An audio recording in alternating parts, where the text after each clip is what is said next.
Good day everyone, my name is Daniel Garcia from BSCB 1B and I'm conducting a casual interview about the importance of Rizal course in today's generation.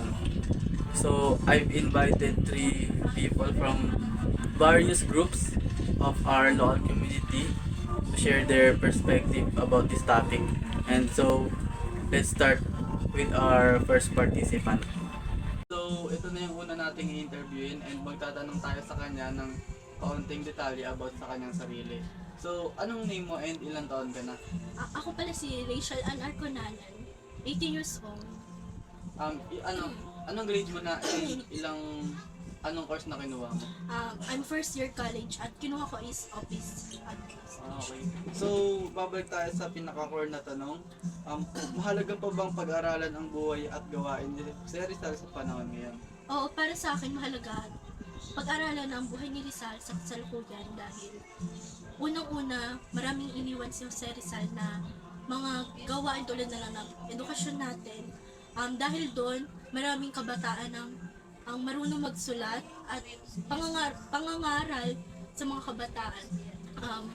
Pangalawa para sa akin, um, itinaguyod ni Rizal ang ating sariling bansa sa pamamagitan ng pagsulat ng nobelang El Filibusterismo at um, No Limitangere. Huli is yung ginawa ni Rizal na mas na tumatak sa akin kasi yung ginawa ni Rizal, yung pagtataguyod niya sa ating sariling bansa. Dahil dito, kahanga-hanga ang ginawa ni Rizal kahit wala na siya sa ating bansa, mundo, yon mundo. Marami siyang iniwan na alaala, maraming mga kabataan na natulungan, yon. So, maraming salamat Rachel sa napagandang sagot mo na ibinahagi and maraming salamat sa iginugol mo na oras. So, ito na yung pangalawa nating i-interviewin and magtatanong tayo ng onting detalye about sa kanyang sarili. So, anong pangalan mo and ilang taon ka na? Rosaniza Arconanan, 15 years old. Saan ka nag-aaral and anong grade ka na? St. Joseph Academy and grade 10. So, babalik tayo sa pinaka-tanong and mahalaga pa ba ang pag-aralan ng buhay at gawain ni Jose Rizal sa panahon ngayon? Para sa akin, hindi na gaanong mahalaga ang pag-aaral kay Jose Rizal sa kasalukuyan. Bagamat mayroon siyang mahalagang papel sa kasaysayan, marami ng pagbabago at hamon sa lipunan. Ang pagpapaunlad ng edukasyon at pagsusulong ng mga makabagong idea ay mas makabuluhan kaysa sa pagbalik tanaw sa nakalipas. Dapat nating itungo ang ating pag-aaral sa mga kontemporaryong isyo at pangailangan ng bansa. Maraming salamat sa iyong oras and sa napakaganda mong sagot. So ito na yung pangatlo nating i-interviewin and magtatanong muna tayo sa kanya ng onting detalye about sa kanyang sarili. So, anong name mo and ilang taon ka na? Ako nga pala si Rian Alaysa Arconanan and 17 years old. Saan ka nag-aaral and anong grade mo na? Nag-aaral ako sa Philippine Christian University, grade 12, Anong strand na kinuha mo? ABM. Okay. So, babalik tayo sa pinakatanong natin. Mahalaga pa bang pag-aralan ang buhay at gawain ng Jose Rizal sa panahon ngayon? Para sa akin, oo. Kasi ngayon, kasalukuyang makakatulong ang pag-aaral kay Rizal sa pagbibigay ng liwanag sa mga issue tulad ng pagkakakilanlan, katarungan at pambansang kamalayan. Ang mga aral na tinuro niya ng pagmamahal sa bansa at pagpapahalaga sa edukasyon ay maaaring maging gabay sa pagtaguyod ng mas makatarungan at maunlad na lipunan. At may ilang nagsasabi din na maaaring hindi sapat sa pag-aaral kay Rizal sa kasalukuyang konteksto at mas makakabuti din kung tutok tayo sa mga kasalukuyang issue at pangangailangan ng lipunan. Maraming salamat Rian sa maganda mong sagot and maraming salamat sa iginugol mo na oras. My name is Mark Daniel Garcia and you can call me Daniel. I am first year college and I am from BSCBE 1B, Bachelor of Science in Civil Engineering 1B. Good day everyone. Ang aking masasabi o reflection sa usapin na kung mahalaga pa bang pag-aralan ang buhay at gawain ni Jose Rizal sa ating panahon ngayon or sa kasalukuyan. Tila nag-aalit ang dalawang participant. Ang una ay naniniwala sa pangangailangan na patuloy na pag-aaral kay Rizal.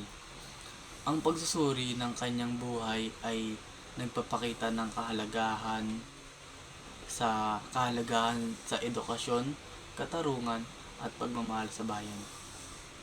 Ang mga nobelang Noli Me Tangere at El Filibusterismo ay itinuturing na nagbibigay inspirasyon sa pakikibaka para sa ating munting kalayaan. Ang buhay ni Rizal sa kabila ng mga pagsubok o mahirap na pinagdaanan niya sa kolonyalismo ay ito ay nagsilbing halimbawa ng pagmamahal sa Pilipinas. Ang participant na ito ay naniniwala na ang mga aral mula kay Rizal ay maaaring magsilbing gabay at inspirasyon para sa mga kapwa nating Pilipino sa pagtahak ng kani-kanilang landas tungo sa mas makatarungan at mas maayos at mas maunlad na lipunan. Sa kabilang dako, ang pangalawang participant or pangalawang in-interview ko ay nag-focus at nagtutok sa kasalukuyang pangangailangan at isyu ng lipunan. Naniniwala ito na ang pag-unlad ng edukasyon at pagsusulong ng makabagong ideya ay mas makabuluhan kaysa sa pag-ukit sa nakaraan. Ipinakikita nito ang pangangailangan ng pagtuon sa mga bagong hamon at pagbabago na hinaharap ng bansa. Mga sinasagupa ng ating bansa. Sa madaling salita, ang kasalukuyan ang dapat ng sentro ng pag-aaral at hindi ang nakaraan ang nakalipas. Ang pagtatalo na ito ay nagpapakita ng kakulangan ng isang opinyon na pwedeng ituring na tama o mali. Sa halip, ito ay naglalabas ng kahalagahan ng pagsasanib ng tradisyon, pagpapahalaga sa ating kasaysayan, kasama ng pangailangan ng pagtugon sa mga kasalukuyang hamon ng lipunan. Ang pag-aaral kay Rizal sa kabila ng pagbabago ng panahon ay maaaring magsilbing tulay upang mapagtanto ang mga pangarap para sa isang mas malaya at mas maunlad na bansa at mas maayos, mas maganda yung flow sa ating bansa. Sa kabuuan o lahat-lahat, ang usapin na ito ay naglalabas ng kahalagahan ng balanse sa pag-aaral ng kasaysayan at pagsusuri sa mga pangailangan ng kasalukuyang panahon. Samantalang may mga natutunan tayo sa nakaraan, ngunit huwag nating kalimutan na mahalaga rin ang pagtutok at mag-focus sa mga hamon at pangailangan ng ating kasalukuyan upang maging way ito para mas maging epektibo at makabuluhan ang ating pag-unlad bilang isang bansa